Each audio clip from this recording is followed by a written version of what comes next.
Greetings and welcome to another episode of Secondhand Religion. I am Jonathan Powers, the Assistant Professor of Worship Studies at Asbury Theological Seminary. And I'm Ryan Danker. I am the Associate Professor of Church History and Methodist Studies, it's a horribly long title, at Wesley Theological Seminary here in Washington, D.C. And I'm in Wilmore, Kentucky. That's where Asbury Theological Seminary is. We've been doing these episodes for quite a few weeks now. We've got about 5, I think, that we've done so far, and some really great stuff we've been doing. But thought we'd take today and have a casual conversation. You can see we wore our hoodies for today to have a casual conversation. I would actually dress. And I know, and also 60 degrees in my office, so I'm freezing. But let me have a casual conversation today, really about what is secondhand religion. What is this thing that we're doing on this YouTube channel? Where does the name come from? What does it mean? I've had questions, some people asking that, like, what is that even about, secondhand religion?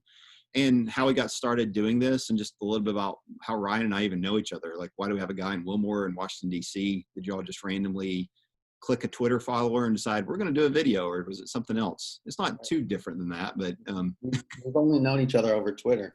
Yeah, right. No, not really, but we'll get into it in just a moment. But yeah, so this is a much more casual conversation, but hopefully interesting and gives you a little bit of background of who we are and what we're trying to do here with this channel. So one of the first things we really did want to talk about was, how do we know each other? How these two guys, across the, it's not that far. It's not like we're in China and America, but it's Wilmore and Washington, D.C. How do we know each other? And, interesting story about that. And it started here in Wilmore with the Charles Wesley Society that met here in, what year was that? I don't know what year it was. 2014, I think. Fall of 2014. Yes. Shows you how prepared we were for this video. Right. Well, as you were talking, I was trying to think, what year was that? Yeah, no, it was 2014 because I was still on the faculty at Greensboro College in North Carolina. And I was working at, World Gospel Mission with, and at Asbury University, I was doing some teaching, and then my wife and I were directors of a mission center at Asbury University. And my wife was pregnant, I believe, with our first daughter. She was born in March, but was it October or November, the conference? Something like that. Yeah, it was fall. It was October, November of 2014. Remember, if it happened before 1791 when Wesley died, I just don't remember it. Right. 2000.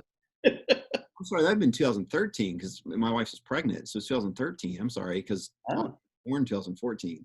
Okay. But yeah, so 2013. So there you go. Yeah, we're working this out as we talk on that. Guys, yeah.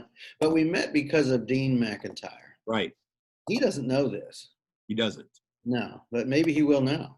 Right. Because he made us drag across campus this it wasn't massive, but it was the heaviest keyboard I think I'd ever seen in my life.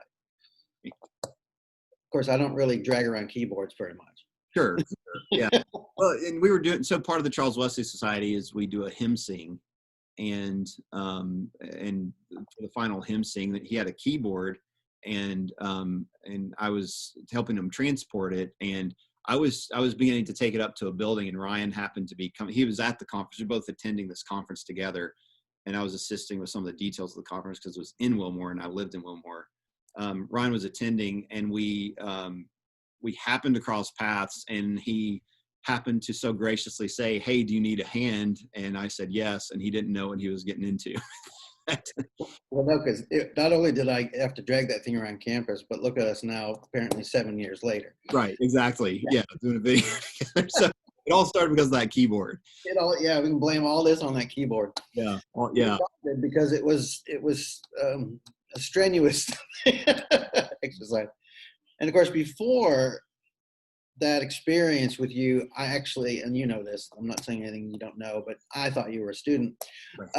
And of course, we're carrying this thing, and I find out not only is he not a student, but he has a doctorate. So. And I've seen Ryan around the conference. We had, because we did the dinner. I think my dad sat with you actually at the dinner, right? The banquet. Yes, he did. Yeah. Yes, So my dad, yeah. But it is really a good conference. So the Charles Wesley Society, if you're not familiar with that, we're both now officers on the Charles Wesley Society. In fact, Ryan's the president of the Charles Wesley Society, and I'm Yeah. the treasurer. So all of the power is sitting right here in this. Right. All the power and the money, right? Just kidding. But yeah, it's really a good team. We got a great team that we work with. Steve Hoskins and Anna Petrin are part of that. And some really wonderful things we do. We have a conference every year, right now in conjunction with the Wesley Theological Society, and good papers presented, and I'm really working on how we'll get information out about both the society, our events, and publications and different material that's studies and things like that being done on Charles Wesley. Right. So The forgotten Wesley sometimes. Yeah. And we were both attenders then. We to the conference, Yeah. At that point, and so it is interesting to see how these things develop. Yeah. Well, of course, after that, I think we saw each other once a month for the next 7 years, it seems. Right. So. Yeah, I mean, it really was a good friendship that developed quickly, and Yeah. A lot of solidarity in the things that we were interested in, and things of the faith, liturgy, Wesley, all of this. And so a quick friendship developed there, and just the times we've had to spend together visiting one another, and working on projects together, and all that. And so one of the questions was then or one of the questions, I think wanted to answer with this, you all might not be asking it, but we're going to answer it anyway, is so how did all that lead to starting Secondhand Religion then? There's different parts to that. Ryan and I and a few others had participated in a video on sacraments, talking about sacraments for Asbury Theological Seminary quite a few months ago. We had filmed that together, and then Ryan and I decided, that was a good conversation.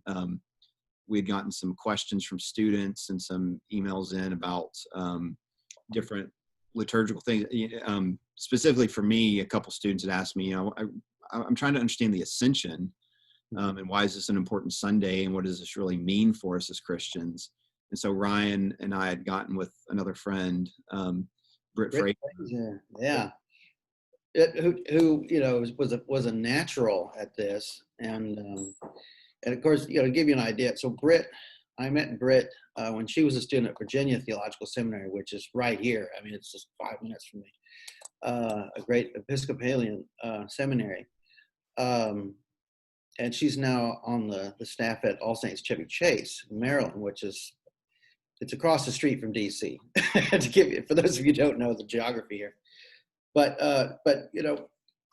we decided let's have a conversation with friends, at first, and I think that kind of made it really easy. And both of us have actually been over to Britt's house, and we in fact participated in the Scottish Games. There are pictures of us trying to throw cabers, in other words, large pieces of wood, in the backyard at Mark and Britt's house.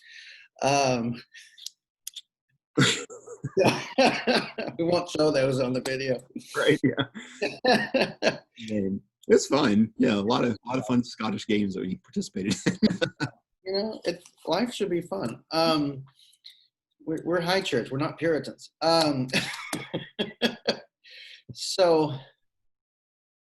But what happened is that video took off in a certain extent. I think because people have basic questions about the faith. I mean, that was the title for that one was perfect. What is the Ascension? And so often, it's like people are like, oh, well, Jesus just floated up into heaven. Well, yes and no. There's a bit more to it than that. And I think for the longest time, that was our most popular video. Yeah, and it came out of legitimate questions that people were asking, and matters of the faith that are very important and really fitting to the time of year. We were right on the verge of Ascension Sunday, and it was just a casual conversation that we wanted to have on a matter of the Christian faith. Thought it was really important, and Ryan and I were getting together with that and said, let's bring Britt into the conversation, and had a really good conversation with that. And after we had finished that, we started talking about, we have Pentecost coming up. It'd be another good one to talk about. We have these other things related to the Christian faith that we think are good. It'd be good to do these videos. It's, you know, a good time right now during a pandemic, you know, since people can't meet together, they might have questions, or maybe just have a little bit more time to watch something. Just felt like, okay, you know, if we're going to do this, I mean, part of it was we filmed the video, it was like, how are we going to share it? How are we going to get it out there? Right. Well, let's make a YouTube channel that we can put it all up there, but let's give it a name, because you know, it could be just a YouTube channel. I didn't want it attached just to my name. You know, I could have just put it on like a personal YouTube channel or whatever, but I was like, I don't want to be attached to me or whatever. So so let's you know, let's just try to find something that we can put it under. And then that just kind of snowballed, and it was really just within like hours. We hadn't planned when we filmed the first video that happened, and just within hours. And we started thinking like, well, what do we want to call it? And what, you know, what is fitting to what we're trying to do here? And so, you know, we were texting back and forth, and Ryan came up with a great, really a great story that led to Secondhand Religion, which is what we call this. Yeah. Yeah. And I mean, for those of you who don't know, it comes from a sermon by Peter Gomes, who was the preacher to the university and the professor of Christian morals at Harvard. And I actually knew Peter. You know, we weren't as tight as me and Jonathan, but I met Peter Gomes in Will Williman's office at Duke Chapel. Wow. Yeah. And I have been a huge fan of Peter Gomes for years now. I don't agree with everything he said. He was a walking contradiction in so many ways. I think if anybody told me that they agree with everything that Peter Gomes said, I'd be like, no, you don't. The only person who could possibly contain all those ideas in one mind and still make sense was Peter Gomes. But his sermon, yeah, Secondhand Religion, he got it from, a bookstore in Oxford, which is very appropriate, right? Go to Oxford, you better go to bookstores. There's some amazing bookstores there. He saw there was a bookstore where there was a section called Secondhand Religion, and obviously used books, right? But he thought, and he took that idea with him, and he just developed this beautiful sermon that you can find in one of his books now, where essentially everything, all of our faith is something we've received. You know, if it's authentic Christian belief, you didn't make it up, right? Or as Wesley said, if it's new, it's wrong. And so Peter Gomes ran with that, and he wrote that beautiful sermon. And honestly, Jonathan, I hadn't read that sermon in probably 10, 15 years. But then, yeah, that came to me, and I thought, that's really what we're doing. And you've tied it in different ways with what St. Jude says in the New Testament. Yeah. We're receiving the faith that's been handed down and passing along the faith that passed down to us, and that's really it. You know, that's our goal. We're not trying to do anything innovative or new with this. We're not trying to be novel in any way. We're simply trying to talk about what is the faith that's been handed down, and how do we understand the Christian faith and the great depositum, you know, as we would say, Yes. that is a resource for us, and unfortunately doesn't always get talked about. You know, we can get very caught up in what's new and innovative and novel, and forget that we need to be rooted deeply in history, in tradition. It has something to speak to our context. You know, we don't say that we just ignore our culture, but to say like, no, it speaks to our culture in powerful ways, and we want to know what it is, so that we might be able to exegete our own culture appropriately. Right. And I think it fits too within our Wesleyan context. I mean, we're both rabidly Wesleyan, and proud of it. Wesley was not an innovator. he was someone who innovated based on the foundation of the tradition in which he totally imbibed at all times. You know, I've seen people say that try to make an excuse for innovation at qua innovation as being Wesleyan. And I'm like, no, not at all. I mean, even Wesley's most radical act, which I think was the ordinations of 1784, he spent decades immersing himself in the debates around the episcopacy and different, you know, presbyterial orders. And in the end, I think he did something radical, but even in the way he did it, it was very traditional. If you get into the nitty gritty of it, it's, you know, for instance, and this isn't, I'm in the weeds now, but I'm okay with that. We're scholars, right? When he did the ordinations in September of 1784, he followed every rubric of the prayer book. Wow. I mean, it's, you know, so it's not, it's, anyway, yeah. Yeah. Yeah. Traditioned innovation is Wesleyan. Yeah. I love that. Yeah, that's exactly it. It's traditioned innovation. Mm-hmm. And it's important, you know, we lose that. That's one of the reasons, you know, for me in my own studies, I've been so drawn to Robert Weber as a liturgical scholar, because he's doing the exact same thing, looking at the American evangelical church the same way. And Weber, you know, grew up Baptist, became Anglican, yeah, so, you know, shares in that heritage of John Wesley. Even for Ryan and I, you know, we say the great thing about Ryan and I doing things together is between us, you get one full Methodist and one full Anglican. So, yes. Dare we explain that to them? Oh, I kind of like leaving it hanging. Yeah, so I'm ordained in the Anglican Church of North America. I assist with worship and attend a Methodist church. I grew up Methodist, but I'm ordained in the Anglican Church of North America. And so, you know, say that I like to say I'm old school Methodist, ordained Anglican.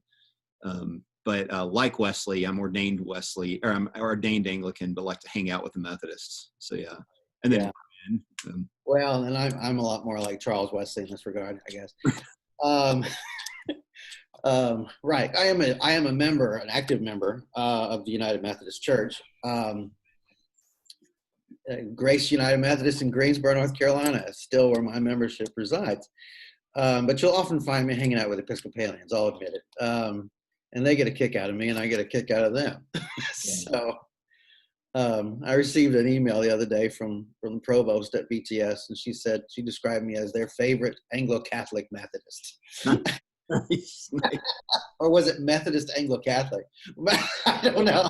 Very fitting, very fitting.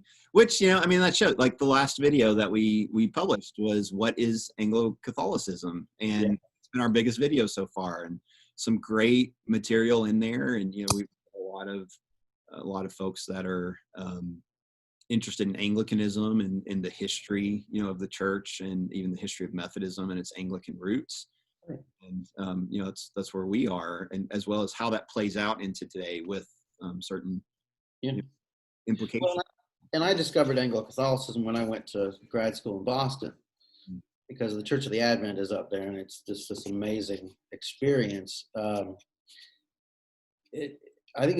still remember the first time I went, I thought, oh my gosh, this is too much. I mean, I think Anglo-Catholic liturgical experience is kind of like trying to live off of triple chocolate cake or something. You've got just so much. But what I found in that is that they love Wesley. They love the hymns. They love the emphasis on holiness. And it was good for me when I was grad student, I think, to find, you know, a wonderfully rich and quirky place eat my chocolate cake. Really a good thing. Well, and you know, that video was a lot of fun to do because we're all Anglo-Catholic clergy, and for those of you who don't know, Anglo-Catholics are characters. Oh my goodness. And so we had, let me see, there were 4 of them, right? No, 1, 2. 5, including you. Yeah. Well, the four priests, they're total characters, and I've known. I went to school. I went to Duke with one of them, so I've known him forever. And another I knew in North Carolina, and one I just met in London in October, I guess. And then one we just invited because I knew who he was. I'm talking about Robin Ward. He's the principal at St. Stephen's House in Oxford. And I just knew him by reputation. This has been one of the fun things about this, is that while we do know most of the people we have on here, sometimes we just call people like, hey, do you want to do this? And it'd be kind of fun. And in fact, Robin was he's a wealth. I told him later, I said, you're an encyclopedia of Anglo-Catholic history. True. And yeah, so that was great fun. I also enjoyed the fact that we've been able to have people from the U.S. and from Britain. Yeah. On here, we had Philip Corbett from London earlier. Right.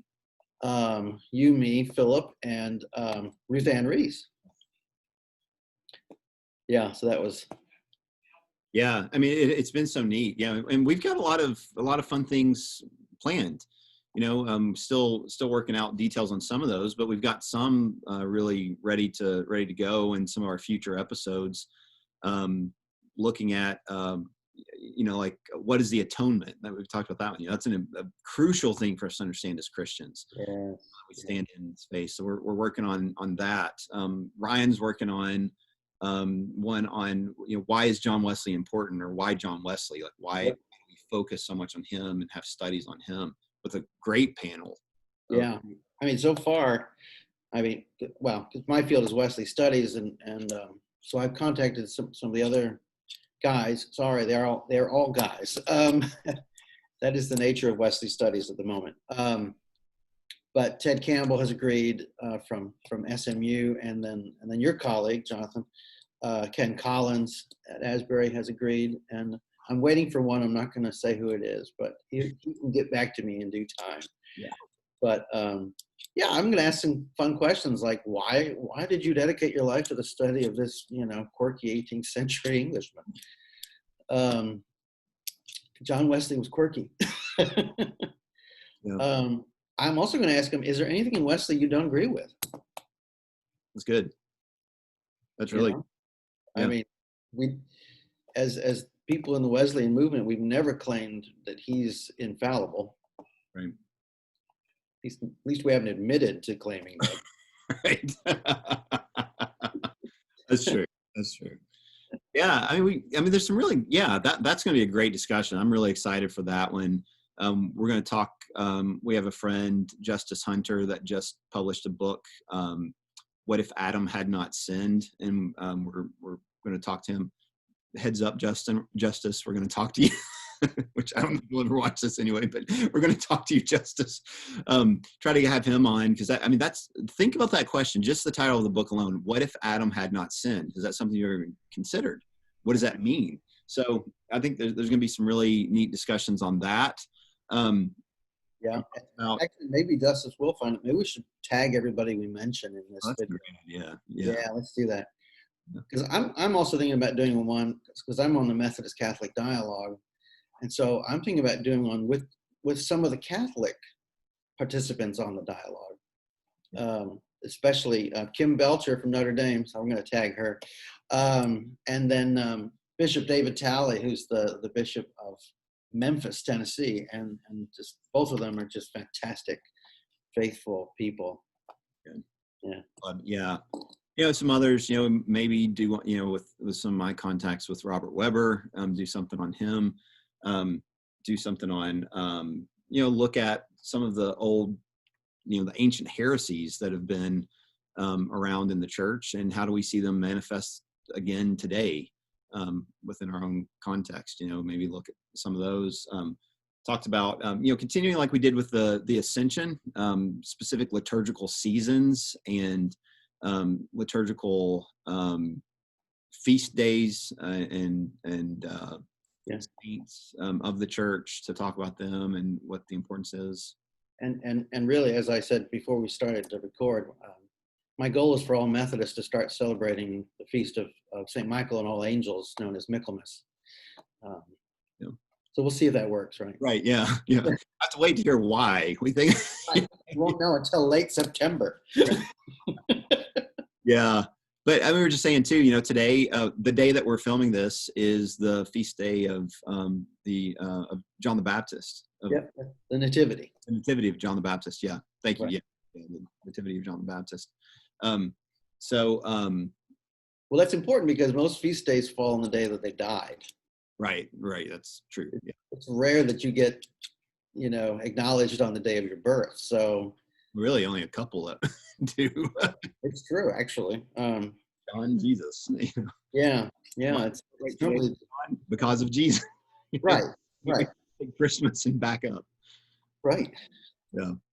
Well, and that actually answers the question of why Wesley. It's because he points to Jesus. There you go. There it is. Yeah, there it is. And actually, I hope, in all of our conversations, I've loved it so far. It didn't matter the topic. Everybody points to Jesus. Yeah, that's true. That's Yeah. And I think that says something. I mean, that's what Christianity is about. It's not about wearing lace at high mass, nor is it about, how to do altar calls the right way. I mean, it's about Jesus. Yeah. Yeah. Yeah. And that's why we wanted to, we didn't want to make this about us. And sometimes, Ryan's going to be on a conversation with people. I'll be on a conversation with people. Sometimes both of us. So it's not about us, not our personalities, not our own, again, kind of creativity or innovation or anything like that we're doing here, but rather how do we have conversations that point to Jesus, kind of looking at different topics on the faith. Yeah. So, if there's things that you would like to know, and if you've made it to the end of this video, there's a thing that you would like to know about, Christian faith, some burning questions that you have, if there's topics that you would love to just hear addressed, let us know. We'll put here on the screen, we'll put the ways you can get in touch with us. There's email. You can email us. We have a Secondhand Religion email. You can follow us and contact us on Twitter. And we have a Facebook page where you can leave comments, or you can, you can share the material that we're doing, here on Twitter as well. And the YouTube channel, of course, that you can follow, where these videos are posted. But we'd love for you to contact us and follow up questions, or topics that you would love to hear addressed. And if there's even certain individuals that you think, hey, this would be a great person for you to maybe bring in. Yeah. On a subject, or we'd love to hear from. Let us know. I mean, we can't, we're not gonna make promises here, but we'll do what we can, because this isn't meant to be about us. It's meant to be a resource for people. Resource for the church. Yeah. And another one I thought of just a couple weeks ago that might be interesting is, what is holiness? Perfect. That is great, actually. Yeah, on that one. We talk about holiness all the time. Yeah. In fact, if a Wesleyan doesn't bring up that word in a conversation, you need to worry. But yeah, we'd love to hear from you. And in fact, if there's somebody we have on here that you'd like for us to have again. Right. Yeah. Please tell us. Please let us know. Absolutely. Heads up, Britt. Heads up, Philip. You've already been requested. Yeah. So, thank you for those of you that have been following us and watching the videos. Thank you so much. We really do appreciate it. Again, not for us, but we want to help you and to resource the church as we can. So watch for more videos. We'll have, we're working on the Wesley one that should be up pretty soon here. We'll get on this holiness one probably pretty quickly too, because that's a too good of a topic to ignore for too long. So we'll do that. And and if you enjoy the videos, please share them, post them. There's a church here in DC that liked one of our videos so much they're putting it on their webpage. If you want to do that, go ahead. You don't need our permission. Right. No. Yeah. Please feel free. Same with the Ascension one. There was a church here in Kentucky that contacted me and said, we want to share it with our whole church so they can understand the Ascension before they come this Sunday. So anything like that, please. That's the point. So, Yeah. So thank you again. We look forward to being with you next time, and God bless you in all that you're doing.